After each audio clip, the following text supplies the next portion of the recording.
Yes, good morning students. अपना topic चल रहा था लीनियर इक्वेशंस इन टू वेरिएबल्स, है ना। ग्राफिकल अपन पार्ट कर रहे थे, ग्राफ बना रहे थे कुछ इक्वेशंस का, तो उसको अपन आगे कंटिन्यू करते हैं। ग्राफ आगे कुछ और इक्वेशंस देखते हैं।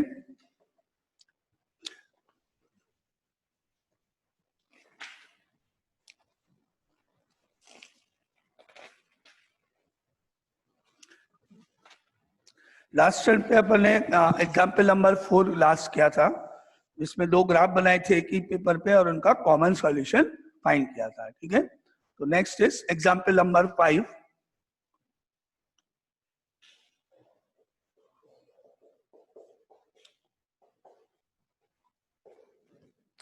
The taxi fare in a city is as follows.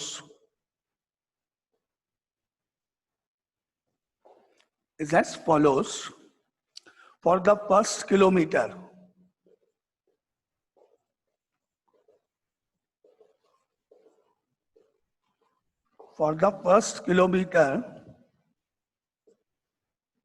the fare is ₹8. The fare is ₹8.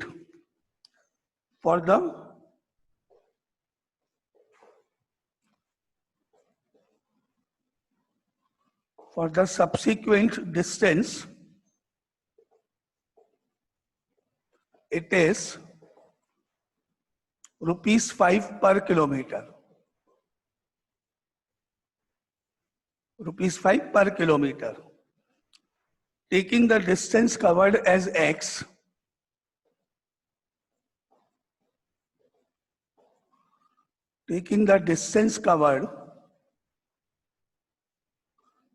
x, kilometer, and total fare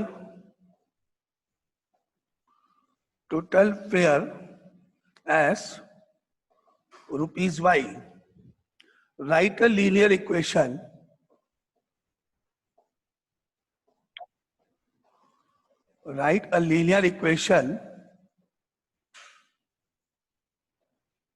for this information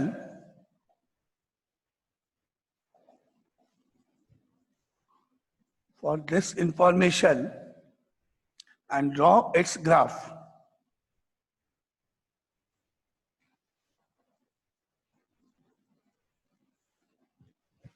ये आपका एक क्वेश्चन है, वर्ड प्रॉब्लम है।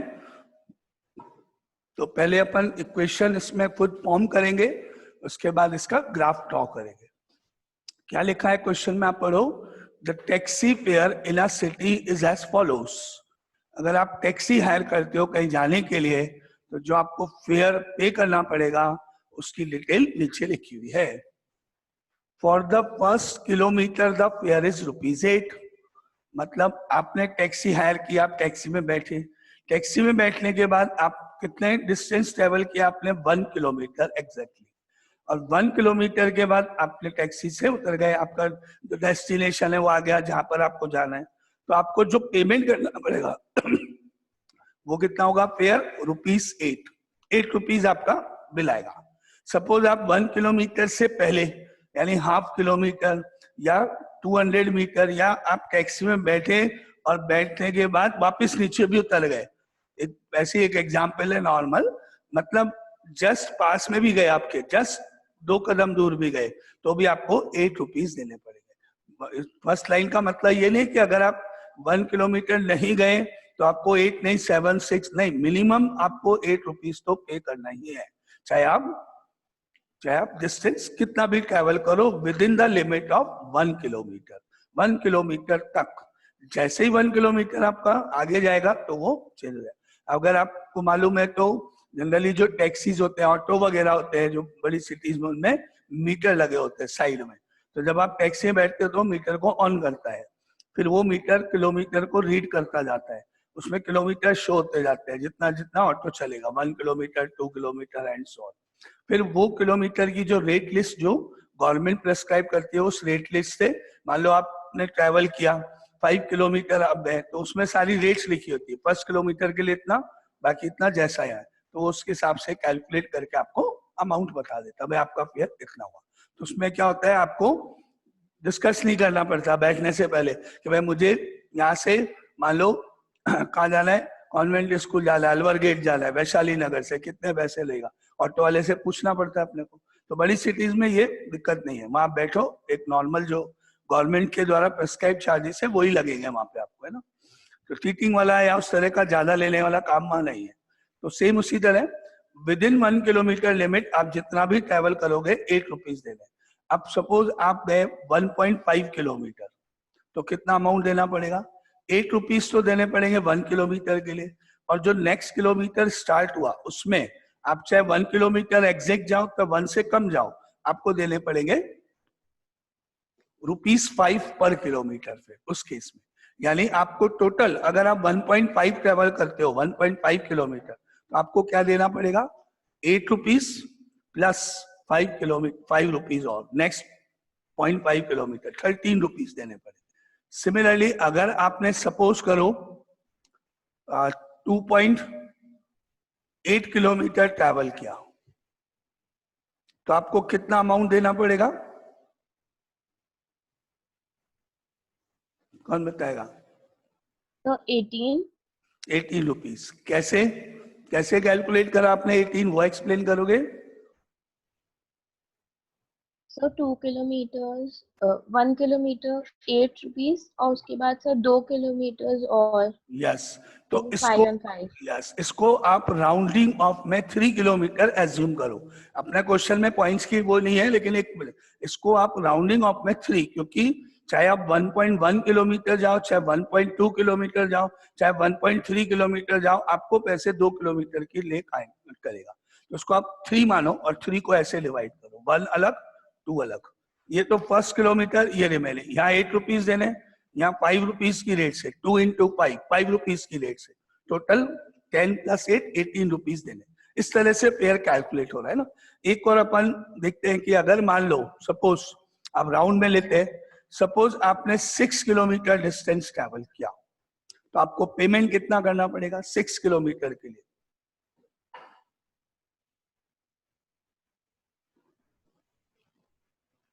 कोई भी नहीं, सिंपल 6 किलोमीटर गए अपन, तो कितना पेमेंट करना पड़ेगा आपको, तो 28। यस। इसको 1 अलग करो 5 अलग करो, फर्स्ट किलोमीटर के लिए 1 और बाकी रिमेनिंग डिस्टेंस के लिए 5। यहाँ 8 रुपीज प्लस बाकी किलोमीटर के लिए 5 रुपीज की रेट से मल्टीप्लाई करो। 5 into 5 25 + 8 25 + 8 कितना हुआ, 33। यस। तो आपको इतना अमाउंट पे करना है। इस तरह से ये कैलकुलेशन आपकी है, और जो अमाउंट आप दे रहे हो वो आपने यहाँ लिख दिया है इक्वल टू करके।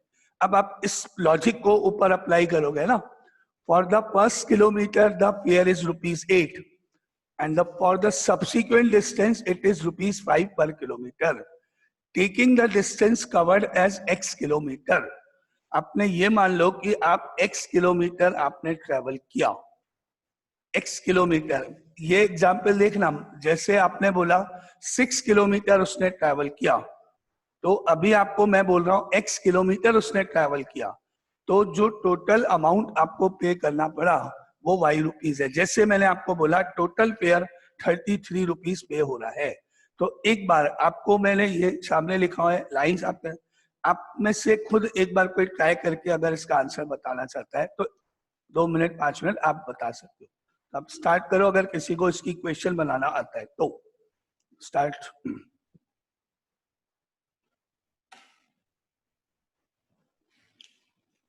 ये लॉजिक है आपका, इसको देख सकते हो आप, इसी को फॉलो करोगे तो आपका आंसर आ जाएगा।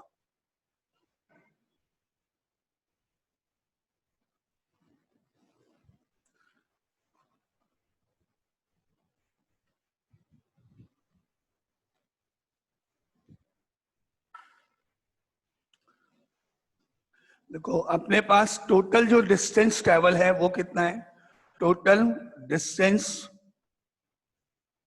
Travelled, total distance travel is equal to x kilometre question में गिवन है। जैसे फॉर एग्जाम्पल मैंने लिखा कि सपोज टोटल डिस्टेंस ट्रेवल है 7 किलोमीटर और आपसे मैंने पूछा इसका चार्जेस बताओ, तो आपने इसको दो पार्ट में डिवाइड किया, 1 अलग और 7 माइनस 1 6 अलग। 6 कहां से लाए? 7 माइनस 1। क्यों अलग किया? क्योंकि जो फर्स्ट किलोमीटर है उसके चार्जेस अलग हैं और बाकी के रिमेनिंग के चार्जेस अलग है। फर्स्ट किलोमीटर के चार्जेस 8 रुपीज हैं और बाकी के रिमेनिंग डिस्टेंस के चार्जेस 5 रुपीज की रेट से। अब आपने इसके लिए तो चार्जेस के रूप में 8 लिखा, प्लस लिखा और इस अमाउंट को मल्टीप्लाई बाय जो किलोमीटर बचा हुआ है, रिमेनिंग किलोमीटर है, उसको मल्टीप्लाई बाय 5 कर दिया, उस रेट से कर दिया जो दे रखी है और आपका आंसर आ गया। इस लॉजिक को आपको वहां अप्लाई करना है। फर्क इतना है, यहाँ 7 है, वहां x है। आपने जैसे 1 किलोमीटर अलग किया, इसी तरह 1 किलोमीटर इसमें से कम कर दो, माइनस कर दो, तो आपको जैसे मेरा यहाँ 7 नजर आ रहा है, 7 माइनस 1 6, ऐसे ही आपको वहां रिमेनिंग डिस्टेंस करना है 1 अलग करके। टोटल डिस्टेंस ट्रेवल ये है अगर, तो हम कह सकते हैं टोटल फेयर। टोटल फेयर जो उसको पे करना पड़ेगा। ध्यान से देखो, अगर आपको डाउट है तो पूछना। जैसे 8, ये 8 फर्स्ट किलोमीटर का चार्जेस 8 रुपीज है, प्लस 5 मल्टीप्लाई बाय 5 रुपीज जो रेट है वो मैंने लिखी, multiply by distance travel. Remaining देखिए, टोटल नहीं, रिमेनिंग 1 किलोमीटर को हटाकर 1 किलोमीटर के बाद से वो मीटर कैलकुलेट करेगा आपका। 1 किलोमीटर तक तो फिक्स ही है, वो तो जब लास्ट में जर्नी कंप्लीट होगी तो ड्राइवर ऐड करके बताएगा। तो यहाँ मैंने अगर यहाँ फिगर लिखा है x माइनस 1, तो आप में से अब किसी को अगर इसमें लाइन में डाउट है तो वो पूछो। 8 फर्स्ट किलोमीटर के लिए प्लस 5 रुपीज की रेट से रिमेनिंग किलोमीटर, रिमेनिंग मतलब x माइनस 1। जैसे यहां से देखो 8 रुपीज फर्स्ट किलोमीटर के लिए, 7 में से 1 माइनस किया, 6 आया, 6 को आपने 5 से किया, सेम लॉजिक वहां अप्लाई किया गया। बस डिफरेंस है तो ये नंबर्स है, वो अलजेब्रा है। अब यहाँ आपने कैलकुलेट किया तो आपको टोटल अमाउंट मिल रहा है। ऐसे ही मैंने इक्वल टू करा, टोटल अमाउंट देखो क्वेश्चन में लिखा हुआ है y से डिनोट किया गया है, तो मैंने equal to total amount, total fare y के इक्वल कर दी। ये मेरी इक्वेशन फॉर्म हो गई है। क्या बन गई इक्वेशन मेरी? अगर 5 को अंदर इंटू करूं तो 8 plus 5x minus 5 is equal to y, and then 5x पहले, 8 में से 5 गया plus 3 is equal to y। और अब इस y को आप लेफ्ट साइड में ले आओ, क्योंकि आपको मालूम है x और y एक ही साइड में होंगे, और 3 को आप राइट हैंड साइड में ले जाओ, तो आपका इक्वेशन 1 कंप्लीट हो जाएगी। क्या बन जाएगी इक्वेशन आपकी? 5x minus y is equal to minus 3। ये आपकी इक्वेशन फॉर्म हो गई है। ऊपर लिख रहे थे, क्या बन गया आपकी इक्वेशन? 5x, y को लेफ्ट साइड में ले आओ माइनस y, 3 को राइट में ले जाओ माइनस 3। नाउ ये आपका इस क्वेश्चन का हाफ पार्ट कंप्लीट हो गया। ग्राफ भी बनाएंगे, अभी इक्वेशन फॉर्म हो गई। नाउ अगेन यहां तक कोई डाउट किसी को? चलो तो ठीक है, मतलब ये आपको समझ में आया मैंने इक्वेशन कैसे बनाई। अब अपने को इसका ग्राफ बनाना है। आपको मालूम है एक बार आप x की वैल्यू 0 रख दो, y कैलकुलेट कर लो, एक बार y की वैल्यू 0 रख दो, x कैलकुलेट कर लो, और अगर आप और कोई वैल्यू रखना चाहते हो वो भी अलाउड है। तो उसी तरह से जैसे पहले क्या ग्राफ बनाते हैं इसका।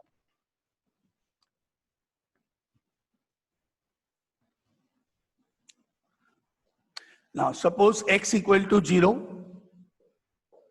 तो यहां 0 आएगा। 5 into 0 minus y is equal to minus 3 हो गया। 5 इंटू 0 तो पूरा 0 ही हो गया, तो आपको मिला क्या? Minus y is equal to minus 3। Minus से माइनस कैंसिल, अब क्या मिला आपको? y equal to 3। आगे y की वैल्यू 3।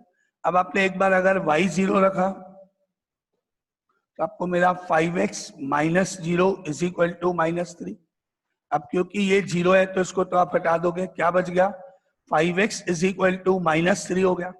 अब क्योंकि मेरा आंसर पॉइंट्स में आ जाएगा तो मैं इसको नहीं यूज करता हूँ। जनरली अपन अवॉइड करें पॉइंट्स तो ठीक है, हालांकि इसमें तो आपका डेसिमल अगर नीचे ले जाओगे 0.6 आएगा, लेकिन आप इसको हटा के कोई और वैल्यू रख लो। तो अपन ने यहाँ पर इसको रिमूव कर दिया।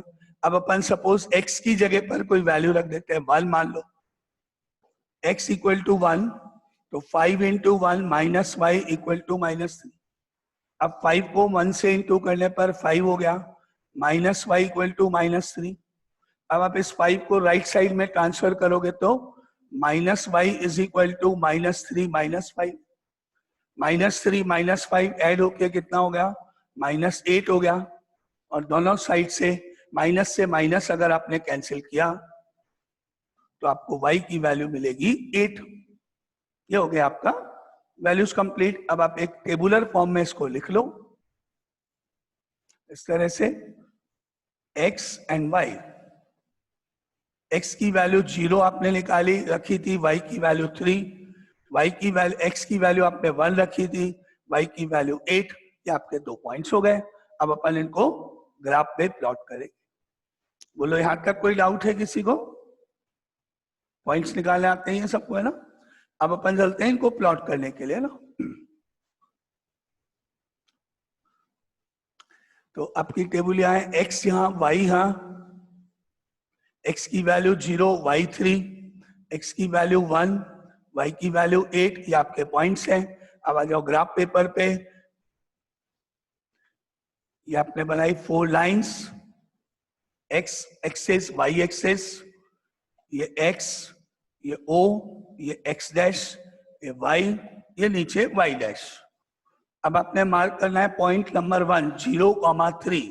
0 तो यहीं रहेगा, 3 जाएगा ऊपर y एक्सिस पर, ये 1, ये 2, ये 3। इस पॉइंट को आप बोलोगे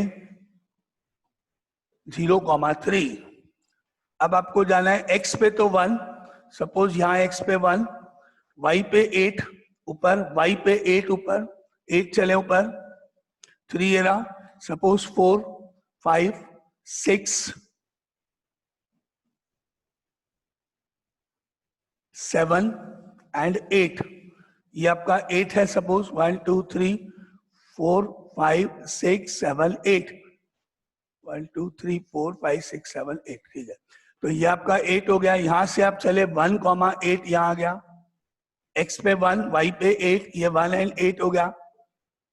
ठीक है, अब इन दोनों पॉइंट्स को स्केल से आप ज्वाइन कर दो ऐसे, और प्रोड्यूस कर दो दोनों साइड इस तरह से। ये आपका ग्राफ बन गया। आपको मालूम है कॉर्नर पर, एक कहीं भी किसी भी एक कॉर्नर पर जो भी लाइन की इक्वेशन है वो लिख दो और स्केल लिख दो, ये आपका आंसर। अब आपको कोई डाउट इस क्वेश्चन में? क्लियर एग्जाम्पल पूरा? Okay.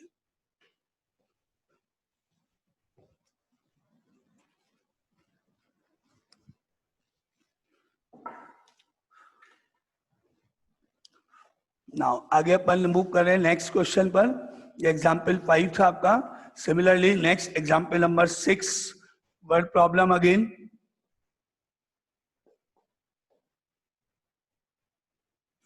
Yamini and Fatima.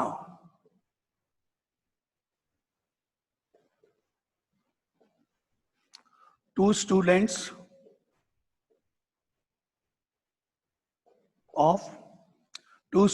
of class 9th of a school together contributed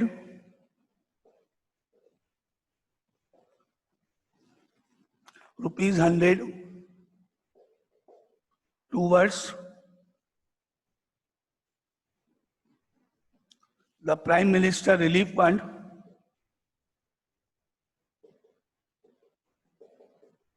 prime minister relief fund, short में लिख लो, prime minister relief fund. Write a linear equation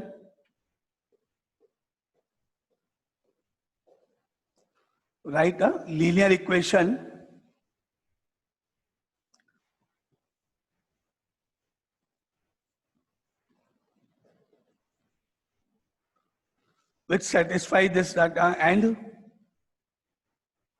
draw the graph. ये question है, तो question वही same है, बस language का, वर्ड्स का डिफरेंस है। पढ़ो क्वेश्चन। एक्स और वाई आप खुद लेट करोगे। यहाँ पर क्या लिखा है? Yamini and Fatima, 2 students of class 9th of a school, together contributed ₹100। दोनों ने कंट्रीब्यूट किया। सपोज यामिनी ने 70 रुपीज दिए, फातिमा ने 30 रुपीज दिया, दोनों का प्लस करके टोटल अमाउंट 100 रुपीज हो गया जो आपने डोनेट कर दिया। या फिर फर्स्ट किसी एक ने, यामिनी ने सपोज 40 दिया, नेक्स्ट ने 60 दिया, या दोनों ने इक्वल, वो डिपेंड करता है ना। तो आपने लेट किया, क्या लेट किया? यामिनीज कंट्रीब्यूशन इज ₹X, यामिनी ने X रुपीज कंट्रीब्यूट किए मान लेते हैं, एंड फातिमास कंट्रीब्यूशन भी Y रुपीज। और फिर आपको बताना है, कोई भी आप में से कोई एक बता सकता है जिसको आता है कि वो इक्वेशन कैसे बनाऊं। ये मान लो कि यामिनी ने X रुपीज कंट्रीब्यूट किए, फातिमा ने Y रुपीज कंट्रीब्यूट किए, दोनों ने टोटल जो कंट्रीब्यूशन है वो 100 दे रखा है आपको। तो आप में से कौन बताएगा कि ये इक्वेशन क्या होनी चाहिए? x plus y is equals to 100. बिल्कुल सही। x plus y is equal to 100, total contribution. Contribution by Yamini plus contribution by Fatima is equal to total contribution, जो कि क्वेश्चन का पार्ट है। तो बहुत सिंपल हो गया। तो लेट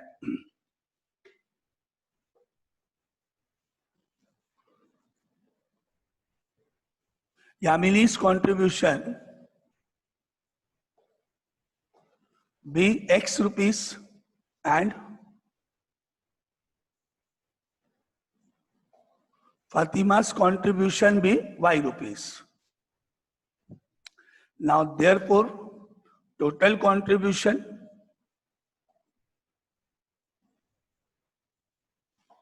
यानी X plus Y is equal to 100 जैसा क्वेश्चन में गिवन है। ये आपका पार्ट 1 कंप्लीट। इक्वेशन तो फॉर्म हो गई। अब वही सेम आपको एक आंसर, इसको ग्राफ पेपर पे प्लॉट करना है। तो आप x की वैल्यू 0 रख लो, एक बार y की वैल्यू 0 रख लो। अपन स्टार्ट करें। पहले आप में से किसी को इक्वेशन में कोई डाउट है? मतलब आपको सबको ये समझ में आया कि इक्वेशन कैसे बनाई गई है, x क्या है, y क्या है, मैंने इक्वेशन बनाई किस फॉर्म में, कैसे, क्या किया, क्या पढ़ते हो, है ना? क्लियर? अब आप स्टार्ट करो, ग्राफ के लिए चलें। तो पहले आप x की वैल्यू प्लेस करो, सपोज 0,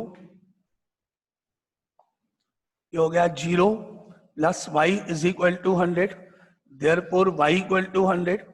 और अगर आपने y को 0 रख दिया तो x का x y की जगह 0 इज इक्वल टू 100, तो इसका मतलब आपको x की वैल्यू 100 मिल गई।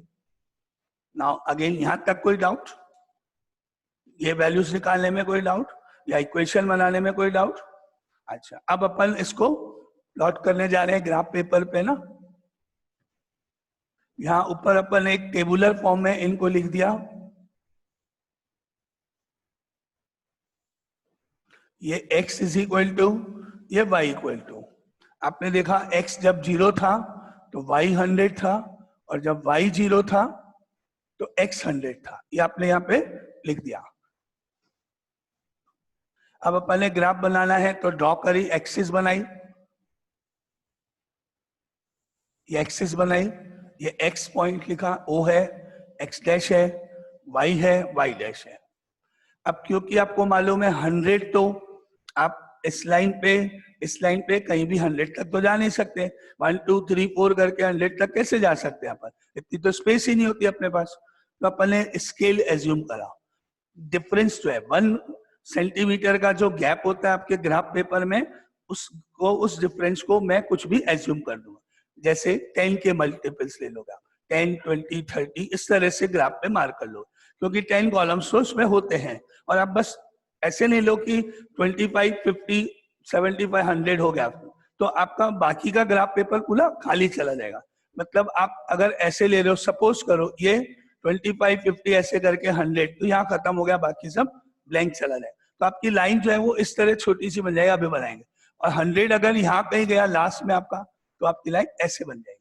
तो जितना अपन ग्राफ पेपर यूज कर सकते हैं उतना करेंगे। अगर मेरे पास इधर 10 लाइंस हैं, अपन काउंट कर लेंगे 10 लाइन्स है तो 10 के मल्टीपल में 100 कवर हो जाएगा। अदरवाइज फिर अपन 20 को प्रेफर करेंगे, क्योंकि 15 नंबर लेते हैं तो 15 से 100 डिवाइड नहीं होगा, फिर अपन 20 को प्रेफर करेंगे, और नहीं तो फिर आगे 25, 50 इस तरह से लेंगे। तो अपने को ग्राफ पेपर के अकॉर्डिंग देख लें।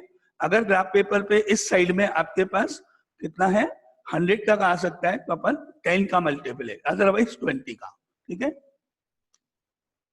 तो अभी अपन ने यहां पर एक स्केल एज्यूम किया।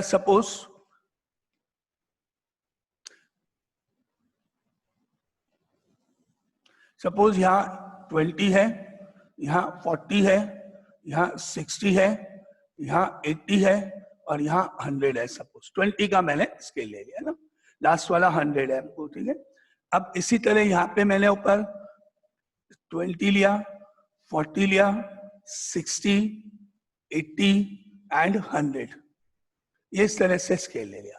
और ये कोई कंपलसरी नहीं है, ये जरूरी नहीं है कि जो स्केल आप एक्स एक्सिस पे लोगे वही आपको वाई पे लेना, नहीं, आप चेंज कर सकते हो। जैसे एक्स पे तो आपने 20 का गैप रख दिया, वाई पे आपने 50 का गैप रख दिया, 25 का गैप रख दिया, अलाउड है। डिपेंड करता है कि आपकी वैल्यूज किस तरह से। एक्स पे कम वैल्यूज है, 100 तक ही आया मान लो, अब वाई पे 200 तक आ जाता है सपोज, तो आपको उसका स्केल और बढ़ाना पड़ता है ना, उसके अकॉर्डिंग आप चेंज कर सकते हो। कोई जरूरी नहीं कि सेम होना चाहिए ना। अब अपन चले एक्स पे तो 0 ये रहा, वाई पे 100 गए ऊपर, यहाँ आया वाई पे 100, ये आपको मिला 0,100। अब ये सेकंड देखो, एक्स पे अपन गए 100 यहाँ आया और वाई पे 0 है ही, तो आपको ये मिला 100,0। ना ये पॉइंट्स मार्क करने में कोई दिक्कत या किसी और पार्ट में स्केल में या और भी कोई आपके मन में डाउट है तो पहले आप वो पूरा कर लो, कंप्लीट कर लो, डाउट क्लियर कर लो।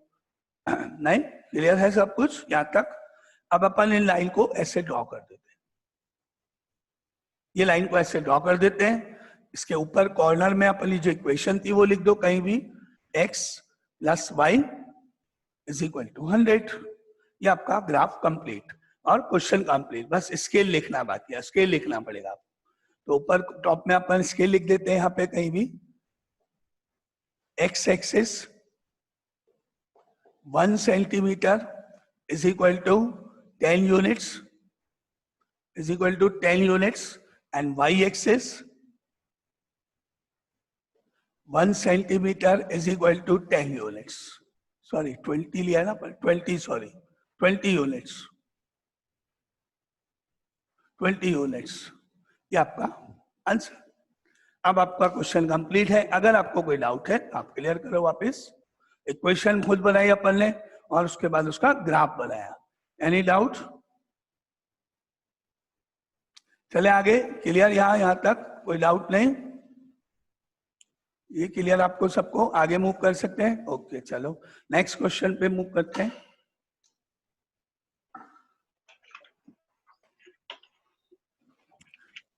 यस, कोई डाउट है किसी को? नहीं? नाउ ये आपका क्वेश्चन नंबर 6 था। अब अपना नेक्स्ट एग्जाम्पल आ रहा है, example number 7।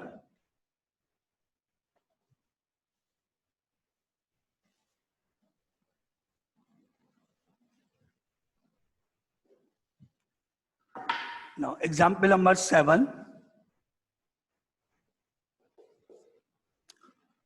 If the point 3,4 एक पॉइंट है, lies on the graph, lies on the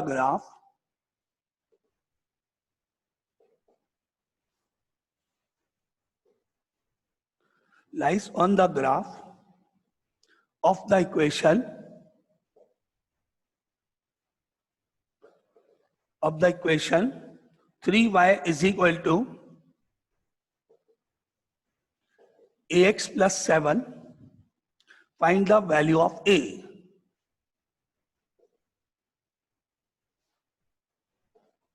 Find the value of a.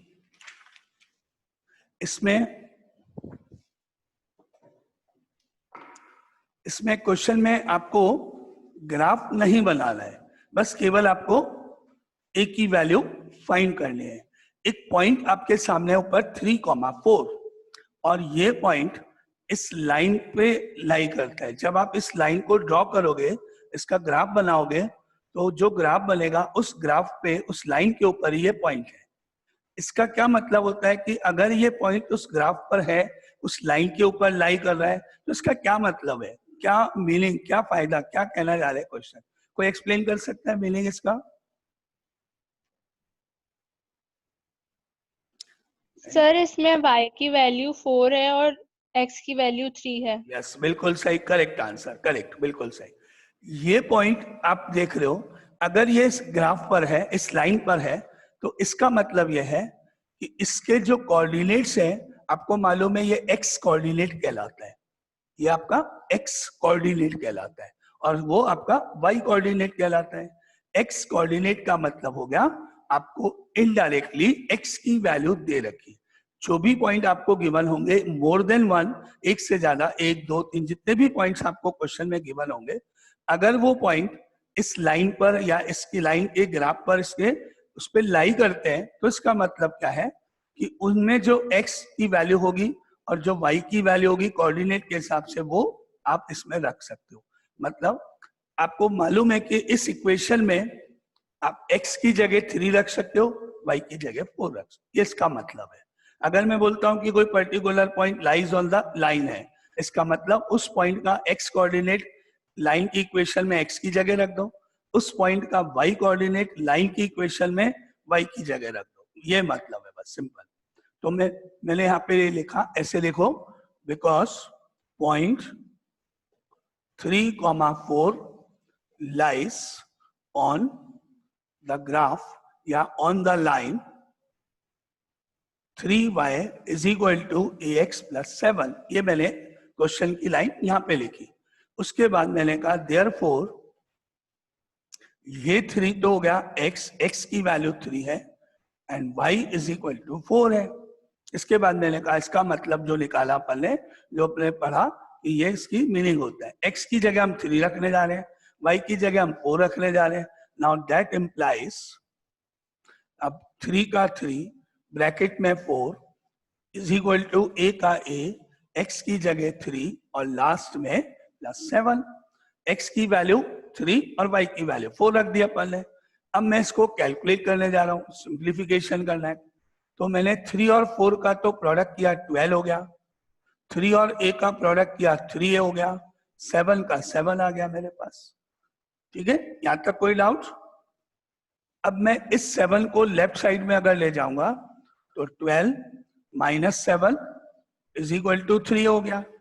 अब आप 12 में से 7 को माइनस कर दोगे, 5 आ गया, और इज इक्वल टू 3a तो है ही, और मुझे a की वैल्यू पूछी थी, तो ये 3 मेरे को मालूम है इसके नीचे जाएगा अपॉन में, तो यहाँ पर 3 नीचे जाएगा, तो क्या बन जाएगा 5/3 इज इक्वल टू a, और ये आपका इस क्वेश्चन का आंसर, a की वैल्यू। ठीक है, नाउ अगेन एनी डाउट?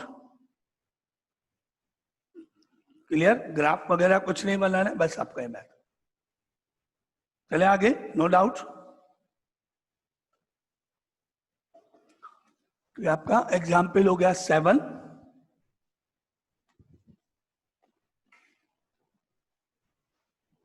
अब example number 8,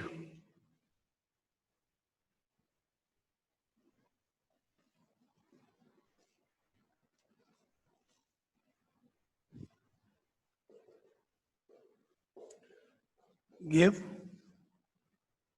the equations of two lines passing through 2,14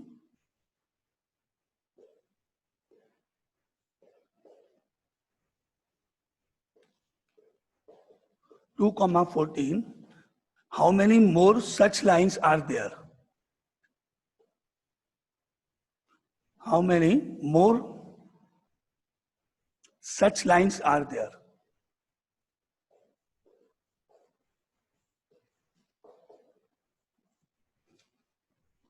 And why? ये आपका क्वेश्चन है। ठीक है, अब आपको क्या करना है, इसमें मुझे 2 लाइंस की इक्वेशन बतानी है। क्या बताना है? Give the equations of 2 lines, 2 अलग अलग इक्वेशन बतानी है, और वो दोनों लाइंस या वो दोनों इक्वेशंस में ये पॉइंट इन्वॉल्व होना चाहिए। Passing through the point two है। अगर मैं आपके सामने एक रफली एक पॉइंट देखो ऐसे लगा दूं रफ, ये सपोज एक पॉइंट है P मान लिया 2 and 14। अब मैंने आपको पूछा इस पॉइंट से पास होती हुई लाइंस बनाओ, तो आपको देख सकते हो लाइन 1 ऐसे बन गई इससे पास होती हुई, लाइन 2 ऐसे बन जाएगी, लाइन 3 ऐसे बन जाएगी, लाइन 4 ऐसे बन जाएगी, बहुत सारी बनेगी। Infinite lines can be drawn, infinite lines बनाते जाओ, बहुत सारी लाइंस आप बना सकते हो। कितनी? इनफाइनाइट, नॉट काउंटेबल नहीं। तो आपको उनमें से जो आपने लाइन में, इनमें से कोई 2 की इक्वेशन बतानी। तो आप में से अगर किसी को आता है तो आप बताओ। ऑलमोस्ट अपना टाइम देखते हैं, हो जाता है तो पूरा ये ठीक है, नहीं तो अपन कल कंटिन्यू कर सकते हैं। बस अपने को बस 2 लाइंस की इक्वेशन लिखनी है इनफाइनाइट, जो कितनी लाइंस बनेगी उसका जवाब तो अपने को मालूम है ना, इनफाइनाइट। कोई बता सकता है 2 लाइंस की इक्वेशन जो मुझे लिखनी है वो कैसे लिखूं? 2 लाइंस सर की 7x is equals to y 7x, हाँ, is equals to y. 7x is equal to y, okay, 7x is equal to y is correct। लेकिन मुझे इसका कोई मेथड भी तो बताओ जिससे बाकी लोगों को क्लियर हो कि आपको कैसे आइडिया लगा एकदम। कोई मेथड, कोई स्टेप अगर आप बता सकते हो तो। नहीं? Any one? कोई और? इसको मैं कैसे बनाऊं? कैसे लाइन को, 2 लाइंस की इक्वेशन को लिखने का तरीका क्या है मेरे पास? ऐसे कैसे मैं 2 लाइंस की इक्वेशन लिख सकता हूं? कोई भी बता सकता है अगर आता है तो? नहीं? जैसे आपको ये x की जगह रखना है, ये y की जगह रखना है, और ऐसी इक्वेशन बनानी कि x और y की वैल्यू रखने के बाद आपका आंसर राइट हैंड साइड के इक्वल आ जाए। जैसे आपने सपोज एक लाइन लिख दी x plus y is equal to, for example, अब आपको मालूम है x की जगह आपको 2 रखना है, y की जगह आपको 14 रखना है, ये आपको मालूम है। तो अगर मैं x की जगह 2 रख दूं, y की जगह 14 रख दूं, तो मेरे को रिजल्ट मिलेगा x की वैल्यू 2, y की वैल्यू 14, दोनों को ऐड करके मुझे रिजल्ट मिलेगा 16। तो अगर मैं इसके आगे इक्वल टू 16 कर दूं तो मेरी एक आंसर तो ये हो गया। कुछ भी आपने लिख दिया, सपोज आपने लिख दिया x प्लस वाई, ठीक है, चलेगा। और देखो, आप में से किसी ने भी कुछ भी, आप में से किसी ने बोला कि हम तो 2x लिखना जा रहे हैं, आप चलो लिख दो, आपकी चॉइस, लिख दिया। अब आप में से किसी ने बोला हम प्लस नहीं लिखेंगे, हम तो माइनस लिखने जाएंगे, हमको तो माइनस चाहिए, ठीक है, माइनस ले लेते। आपकी चॉइस पूरी की जा रही है ना। अब आपने बोला कि अब हम लिखने जा रहे हैं सपोज y ओनली, या 3y, या 2y, या 5y, सपोज y ओनली, क्योंकि टाइम हो गया। ये आपने लिख दिया, लिख दिया। अब इक्वल टू के बाद क्या आएगा वो मैं पहले कैलकुलेट करूंगा। x और y की जो वैल्यूज ऊपर दे रही थी वो रख के, देखो ऐसे x की जगह मैंने 2 रख दिया, माइनस y की जगह मैंने 14 रख दिया, 2 इंटू 2 4, माइनस 14 हो गया। 4 माइनस 14 माइनस 10 होता है, आपको मालूम है। अब वो माइनस 10 मैं ऊपर रख दूंगा, तो मेरी इक्वेशन बनी 2x minus y is equal to minus 10, ये इक्वेशन 2। यानी आपकी चॉइस है, अब बहुत सारे तरीके हो गए ना आपके पास, आपकी मर्जी है जो ले लो। आपने लिया 3x, ठीक है, आपने लिया प्लस, ठीक है, आपने लिया 2y, ठीक है, और इज इक्वल टू में आपको मालूम नहीं है, आपको वो कैलकुलेट करना है। आप कुछ भी ABCD कुछ भी लिख देंगे अपने, फिर उसमें x की वैल्यू डाल दो, y की वैल्यू डाल दो, कैलकुलेशन करो, जो आपका आंसर आएगा वो राइट साइड में